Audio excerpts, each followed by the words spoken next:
نال سانوں وضو دے بارے کچھ چیزاں پتہ چلیاں. اصل اگے بھی پتہ ہوندی ہے یہ مطلب یہ نہیں ہے کہ کوئی نواں انکشاف ہے، لیکن ظاہر ہے کہ گل تازی ہو جائے تو انسان اس عمل کرنا آسان ہو جاتا ہے. یہ جڑا وضو ہے یہ اہمیت کا اندازہ تھی اتوں لگاؤ گے. قرآن مجید دے اندر وضو دے بارے باقاعدہ آیت نازل ہوئی ہے جی میں پڑھی ہے، اور وضو کرنے دا پوری ترتیب اللہ پاک نے سانو دس دی ہے. حتیٰ کہ سر کا جو مسا کرنا سی تو وہ بھی اللہ پاک نے قرآن مجید کی آیت کے اندر دسیا کہ سر کا مسا بھی کرنا. آیت کا ترجمہ مطلب جب تم نماز کے لیے کھڑے ہو تو فغسلوا وجوہکم، تو اپنے چہروں کو دھو لیا کرو، وَأَيْدِيَکُمْ إِلَى الْمَرَافِقِ، اور اپنے بازوؤں کو کونیوں تک دھو لیا کرو. وَامْسَحُوا بِرُؤُوسِکُم، پھر تم اپنے سر کا مسح کیا کرو. وَأَرْجُلَکُمْ إِلَى الْکَعْبَیْن، اور اپنے پاؤں گٹوں سمیت دھو لیا کرو. یعنی پوری ترتیب بھی دسی ساری موڑی. یہ چار چیزاں جہاں وضو دے فرض بن گئی. جہاں چیزاں قرآن مجید چل رہی ہیں چار، اگر یہاں دے وچ کوئی کمی رہ جائے تو انسان کا وضو درست نہیں ہوتا. وضو درست کرنا جو ہے ایک مومن دی شان ہے، دوسرا آدمی نہیں کر سکتا. حدیث پاک کے اندر نبی کریم صلی اللہ علیہ وسلم نے ارشاد فرمایا کہ لوگوں حق تے سچی گل تے ٹھیک ٹھیک قیام کرو جم کے رہا کرو. پھر آپ نے خود ہی فرمایا کہ کام مشکل ہے، اس واسطے تسی اللہ کی عاجزی کرو کہ یا اللہ میں عاجز بنتا ہوں، میں کمزور دل چ رکھیا کروں گا. پھر آپ نے اس حدیث پاک کے اندر کے فرمایا کہ تواڈے عملاں دے وچوں سب تو بڑا عمل نماز دا عمل ہے. اعمال جڑے تسی کرتے دن رات دے وچ اودے وچ نماز سب تو بڑا ہے. آخر دے اندر فرمایا تے باقی رہی گل وضو دی، تے وضو دی حفاظت سوائے مومن دے کوئی نہیں کر سکتا. حدیث آخری الفاظ میں ذرا میں پوری حدیث پاک بیان کی ہے. حدیث کا ترجمہ بنے گا کہ تم ٹھیک ٹھیک حق کی راہ پر چلنے والے اور جم کر رہنے والے بن جاؤ، اور اس چیز کے لیے عاجزی اختیار کرو. اور تمہارے اعمال میں سے سب سے بہترین عمل نماز ہے. اور رہی وضو کی بات تو وضو کی حفاظت تو سوائے مومن کے کوئی نہیں کر سکتا. معلوم ہوا کہ مومن کی نشانی ہے کہ وہ وضو کی حفاظت کرے گا. ہوں حفاظت کے اندر ایک تو ہے کہ وہ باوضو رہنے کی کوشش کرے گا. ہمیشہ بھی حفاظت ہے نا وضو کی کہ وضو نہ میرا ٹوٹ جائے. وہ نماز پڑھتا پیا ہی ہے لیکن کوشش یہ ہے مومن کی. مومن جہاں ہے وہ ایسی ہستی ہے کہ جنہوں اللہ پاک قرآن مجید کے ڈائریکٹ گل کرتا ہے یا مومن جڑا ہے وہ باوضو رہنے کی یہ حفاظت ہوگی وضو کی. دوسری حفاظت وضو کی یہ ہے کہ وہ ہمیشہ وضو سے محنت کرتا رہتا ہے. وضو کرن لگا بڑی احتیاط کرتا ہے، سنتوں پہ عمل کرتا ہے، وضو دیا تے فرائض کا دھیان رکھتا ہے، وضو کے مستحبات کو دیکھتا ہے، وضو کے اندر جہاں ترتیباں ہیں انہوں کا خیال رکھتا ہے، کہڑے عضو میں 2 بار دھونا، کہڑے 3 بار دھونا، کس طرح مال کے دھونا ہے، سجا پہلے کھبا، ساری چیزوں کا دھیان رکھتا ہے. یہ وضو کی حفاظت کے اندر آتا ہے.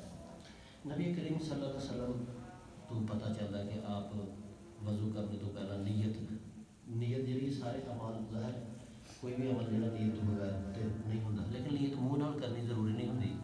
دل کے اندر ہی ہوئے کہ میں وضو کرنا لگا، اور وضو کا مقصد کہ میں نماز پڑھنی ہے، اللہ تعالیٰ کی عبادت کرنی ہے، اس واسطے میں وضو کر. یہ انسان کے دل کے ہوئے اندر کے منہ وضو کر لگا، یہ کہتے ہیں نیت. ہر چیز کی نیت جی ہے انسان کے دل کے اندر ہی پائی جائے.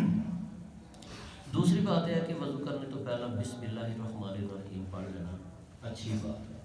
کوئی بھی بندہ کام کرنے لگے ہوئے نیک کام ظاہرہ میں بسم اللہ الرحمن الرحیم پڑھ لینا چاہیے. شراب بھی لگیا تو بسم اللہ الرحمن الرحیم نہیں پڑھنی کہتے، یا چوری کرنے لگے بسم اللہ پڑھ کے بندہ کہتے ہیں بڑی بنیاد بات ہے. بسم اللہ کے اندر آٹومیٹک یہ تعلیم پوشیدہ ہے کہ تو کام غلط نہیں کرنا کوئی، کیونکہ غلط کام تے اللہ کا نام لینے کی ضرورت ہے. جو اللہ کا نام لینا تو کرے بھی صحیح کام، اور ہر کام کرنے تو پہلے بسم اللہ الرحمن الرحیم پڑھنا جڑا ہے یہ سنت رسول پاک صلی اللہ علیہ وسلم ہے. وضو کے بارے میں ایک حدیث میں سخت ہے، ایک حدیث سخت ہے، اور وہ بنا تے کچھ علماء کہتے ہیں کہ جس بندے نے بسم اللہ نہیں پڑھی وہ وضو نہیں ہوا. نبی کریم صلی اللہ علیہ وسلم نے فرمایا کہ جس آدمی نے وضو کرنے سے پہلے بسم اللہ نہیں پڑھی اس کا کوئی وضو نہیں. کچھ علماء اس حدیث پاک نو جڑے نا وہ خیال کرتے ہیں کہ یہ چیز نبی پاک صلی اللہ علیہ وسلم نے اہمیت واسطے دسی ہے، یہ مطلب یہ نہیں سی کہ اگر کوئی شخص بسم اللہ پڑھنا بھول گیا تو وضو ہی نہیں ہوئے گا۔ امام ابو حنیفہ رحمۃ اللہ علیہ بھی ایسے پاسے ہی گئے کہ بسم اللہ پڑھنی چاہیے بندے کو ہر کام تو پہلے، لیکن اگر کوئی بندہ بھول گیا وضو کرنے کو پہلے بسم اللہ، تو وضو کا جڑا مقصد سی کہ سارا جسم دھو لیا جائے، جس طرح قرآن مجید نے کیا نام ہو گیا تو وہ فرض ادا ہو گیا۔ لیکن اس ساری گفتگو تو پتہ چلتا ہے کہ بسم اللہ پڑھنے ہر چیز بہت پہلے میں کھاتی سے بات لگتی تاکہ میری تازہ ہو جاتی، جہد یہ لکھا سی کہ وضو کرنے نال انسان دے وضو دے اعضاء نے جڑے وہ دھل جاتے ہیں، وہ پاک ہو جاتے ہیں۔ لیکن اگر کوئی شخص بسم اللہ الرحمن الرحیم کہہ کے وضو کرے گا تو اللہ پاک کے سارے جسم کو بھی پاک قرار دے دے۔ سبحان اللہ۔ یہ حدیث پاک میری ہے، اللہ کو لگیا کتاباں اکھاں تو لگتی رہتی ہیں مطلب چیتا نہیں رہتا کہ وہ کتنے سی۔ بہرحال یہ حدیث پاک موجود ہے، اس واسطے تم کوشش کریا کرو سارے اس بھائی کہ جب نماز پڑھنے لگیے تو کم از کم بسم اللہ الرحمن الرحیم۔ کچھ لوگوں کا خیال ہے اور بعض نہ دیکھنا مسجدوں کے کندھا تے لکھا بھی ہوتا ہے وضو کرتے ہوئے باتیں نہ کریں تو آپ کے اعمال برباد ہو جائیں گے وغیرہ وغیرہ۔ یقیناً یہ چیز اچھی بات ہے کہ انسان جب وضو کرے تو کیوں دنیاوی گلاں کرنی ہیں، کیوں اتنے گپاں مارنی ہیں، کیوں اتنے کہہ کے ہو دکھاوا، یہ چیزاں تو کدی بھی نہیں ٹھیک۔ لیکن نبی کریم صلی اللہ علیہ وسلم کی سنت تو یہ بات پتہ چلتی ہے کہ آپ وضو کرنے ہونے گل بات کر لیتے ہوتے ایک دوسرے نال سجے کھبے آپ نے جب وضو کرنا ہے ادو اس طرح ٹوٹیاں تو نہیں ہوندی تو اچھی جگہ پہ بہ کے لوٹیاں نال ہی وضو کر رہے کچھ اور لوگ بھی آ جاتے تھے تو آپ اس دوران گفتگو بھی فرما لیتے سن۔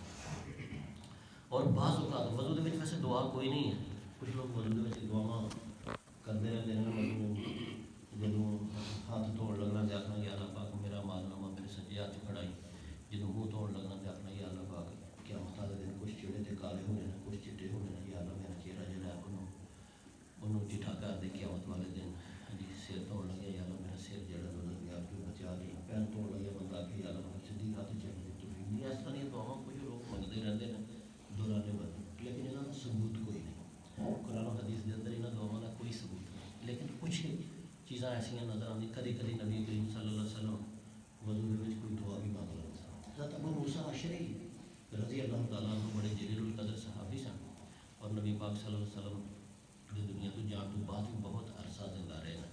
جدوں حضرت امام حسین اور یزید دیا جنگاں شنگا رہی اس وقت بھی حضرت ابو موسیٰ اشعری جڑے نے یہ بچ آپس کے جی صلح سلام دی سی لڑائیاں انہوں نے شامل ہوتے سن، انہوں نے یہ گلا قرار دیا کیونکہ انہوں نے نبی پاک کا زمانہ بھی دیکھا اور بعد کا زمانہ بھی دیکھا۔ وہ ایک دن نبی پاک صلی اللہ علیہ وسلم کے نام بیٹھ کے وضو کرتے تھے، نبی کریم صلی اللہ علیہ وسلم نے نماز وضو دے وچ ایک دعا مانگی، 3 لفظ ہوتے سن دعا دے جڑے میں تھانوں کرنا عرض کرنا اگر کوشش کریے تو یاد بھی ہو جانی ہے۔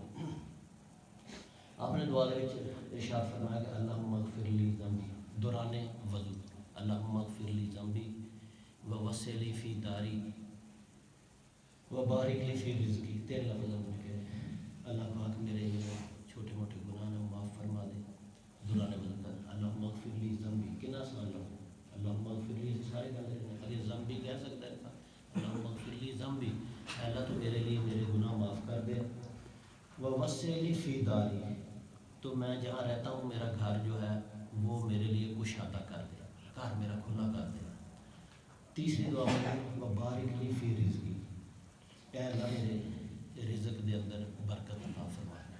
3 دعا، پہلا میرے گناہ کو معاف فرما دے، جس رہائش گاہ میں رہتا ہوں میرا گھر اس کو وسیع فرما دے، اور آخری دعا جی نبی کریم صلی اللہ علیہ وسلم نے یہ اندر ہوگی وہ رزق دی برکت دی دعا، یا اللہ میرے رزق میں برکت عطا فرما دے۔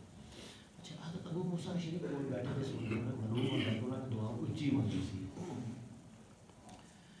انہوں نے جب وضو ختم آ کے یا رسول اللہ تسی اے دعا منگتے سکتے وضو دے وچ میں سن لیں گا، نبی کریم صلی اللہ علیہ وسلم نے وہ جواب فرمایا کہ تو دعا دے سن تو اے دے کہ میں اس دعا دے وچ دنیا اور آخرت کی کوئی چیز چھڑی بھی ہے منگنے، یعنی کہ وہ جواب ایسا شاندار دیتا کہ بندہ آشا شکار ہوتا ہے اے نہ پوچھ کے دعا کرنا، اے تو منو پوچھ کہ میں جی یہ دعا منگی ہے کہ یار میرے گناہ بخش دے، میرے گھر دے اندر خوشحالگی دے دے، میرے دل میں برکت فرما. اس دعا دے اندر دنیا اور آخرت کی کوئی چیز میں رہ نہیں دیتی منگن تو. یہ دعا جی اگر تم کوشش کرو تین لفظ ہے کی ہے اللہم اغفر لی ذنبی وسع وسیع وسع لی میرے لیے فی داری میرا گھر، دار کہتے ہیں گھر، اور وہ بارک لی، بارک کتنا مشکل، بارک لی فی رزقی میرے رزق میں برکت عطا فرما. یہ نبی پاک صلی اللہ علیہ وسلم نے جی ساری توجہ کہ اے دعا دے اندر اس دنیا دی بھی ہر مانگ لئی ہے تے آخرت دی بھی ہر چیز میں مانگ لئی. گناہ جڑے نے جدوں انسان اپنے بخشش دی دعا کرے تو گناہ سارے بخشے گے. گھر دی جڑی کشادگی ہے، ہندو جڑے نے اپنے گھر بڑے تنگ و تاریخ بناتے ہیں. کوئی 1.5 مرلے تھان دے کوئی 20 خاندان انہوں نے رکھے دے ہو، اور تنگ و تاریخ گلیاں اور بند صحنہ تو علاوہ یہ سائیکالوجی جی اسلامی سائیکالوجی یہ کہتی ہے کہ جڑے لوگ تنگ اور ہنیرے اور تاریخ گلیاں اور گھر کے اندر رہتے ہیں انہوں کی سوچ بھی تنگ ہو جاتی ہے اور انہوں کی سوچ کے اندر تاریخی بھی پیدا ہو جاتی ہے. جس طرح کا ماحول رہے گا اسی طرح کی وہ عادات ہو جان گیا. ہندو تھی دیکھا بڑے تنگ نظر ہوں کیونکہ وہ چھوٹیاں گھر کے اندر رہتے ہیں، تاریخ آشرم بنے ہوئے ہیں. ایک آشرم کے اندر کوئی 20 ٹبر رہتے پے ہیں تے نکے نکے دروازے تے کوٹڑیاں. یہ ہندوانہ رہائش آدمی. نبی کریم صلی اللہ علیہ وسلم نے انسان کی خوش بختی قرار دیتا اس گل کہ اللہ پاک ان کو کھلا گھر دے دیں.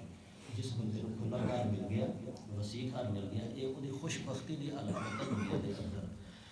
ایک تو انسان کا گھر کھلا ہوئے ہے خوش بختی ہے، لیکن اگر کوئی غریب آدمی وہ گھر مرلے تے 2 مرلے تے 3 مرلے تے یہ مطلب یہ بھی نہیں ہے کہ صرف وسعت کا مطلب یہی ہے کہ گھر کنالاں چ بنیا ہوا ہے. نہیں، بعض اوقات تم دیکھا کہ لوگوں کے 4 کنالاں کے اندر گھر ہے، لیکن انہوں دیا اولاداں نے گھر 4 کنال انہوں واسطے تنگ کر چھڑے. پھر وہ رہے جو ہوما کے اندر ایک شہر میں جگہ بنی گئی والدین کے رہن واسطے، ایک بندے واسطے اپنے پیو واسطے اس گھر کے اندر کوئی کمرہ کوئی جگہ نہیں ہوتی جہاں 4 کنال دے ہوتے ہیں. امیر لوگوں سے زیادہ اس واسطے میں 4 کنال کا جڑے بڑے بڑے سارے تیج بھی الحمدللہ سے اپنے ماں پیو گھروں نہیں کھڑتے ہوئے، لیکن بڑے بڑے وسیع دالانہ کے وسیع جائیداداں والے لوگ جڑے نے اپنے ماں پیو کو بڑھاپے کے اندر جمع کرا دیں بڑھیا دیا جنہیں اولڈ ایج ہوم بنے دے اتنے پاکستان کے اندر بھی ہے نا بنے جو اتنے جمع کرا دے. یعنی کہ ایسا مقدر ہے کہ جس انسان نے خود اپنا گھر بنایا سی 4 کنال تے وسیع وہی گھر اللہ پاک نے وہ واسطے تنگ کر دیتا کہ نہیں کر دیتا. سب کچھ ہونے کے باوجود بھی وہ اس گھر کے اندر جگہ نہیں. تم یقین کرو کہ ایسے ایسے گھر نے شہروں کے اندر کہ گھر کے جی تھوڑے نے تو کمرے ایسے نے کہ کئی اگر ہر کمرے چ بندہ ایک رات گزارے نا کمرے ہی نہ مکن تو رات بندے دیا گزر جان. اینے زیادہ کمرے والے مکان ہیں، لیکن افسوس بعض اوقات اینے کمرے ہونے کے باوجود اس گھر کے سربراہ واسطے اس گھر کے اندر کوئی کمرہ نہیں رہتا اور لوگ جمع کرا دیں. اس حدیث کے اندر بڑی معنویت ہے، بڑا وسیع مطلب ہے اندر کوشش ہے سمجھنے کی کوشش کریے. بعض اوقات سارا گھر کھلا ڈلا ہوتا ہے لیکن سارے واسطے وہ تنگ ہو سکتا ہے. اللہ پاک کو میری دعا ہے ایسے واسطے یہ اندر میں دنیا جہان دیا گلا بھی مانگ رہی ہیں آخرت بھی مانگ رہی ہے. تو دعا یہ کریا کرو کہ اللہ گھر بھاوے میرا چھوٹا ہی ہے لیکن وہ اندر جڑے لوگ رہتے پے اسی سارے دل بڑے وسیع ہو جان جی. ایک دوسرے کو برداشت کرنے والے ہو جائیے، ایک دوسرے کا عزت اور احترام کرنے والے ہو جائیے. تو گھر مرلیاں کے حساب نال بھاوے تنگ ہوئے لیکن گھر کے جڑے اعمال نے گھر کی جڑی رہائش ہے وہ اپنی رہائش کے اعتبار نال سارے لیے وسیع ہو جائے، وسعت اختیار کر جائے. کھلے دل کے لوگ ہون، صاف دل کے لوگ ہون، محبت کرنے والے، ایک دوسرے کا احساس کرنے والے، تو پھر گھر جڑا چھوٹا ہونے کے باوجود بھی وسعت اختیار کر دیتا. تو نبی کریم صلی اللہ علیہ وسلم نے جی یہ دعا منگی ہے انہوں یاد کرنے کی کوشش کریے کہ یا اللہ پاک میرے گناہاں کو بخش دے اور میرے گھر میں جتنے میں رہنا میرے واسطے وہ وسعت پیدا فرما دے اور میرے رزق کے اندر برکت عطا فرما. اس دعا کا مزید درجہ انشاءاللہ ادا کریں گے. اللہ پاک سارا عمل کریں گے.